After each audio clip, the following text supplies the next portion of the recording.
Akala ko'y habang buhay tayo, akala ko'y hanggang dulo.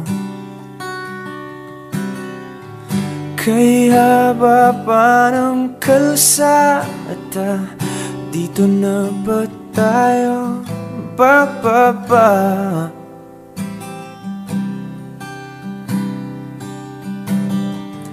Kung ganito na nga ba ang usapan, kung dito na ang hangganan,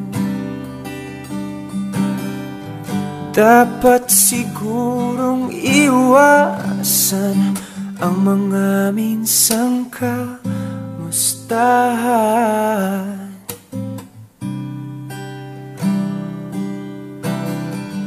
Mga nakasanayan dapat nang kalimutan upang di tayo magkasakitan. Hanggang dito na lang, hanggang dito na lang. Ikaw ba ang nagbago, o ako, o tayo?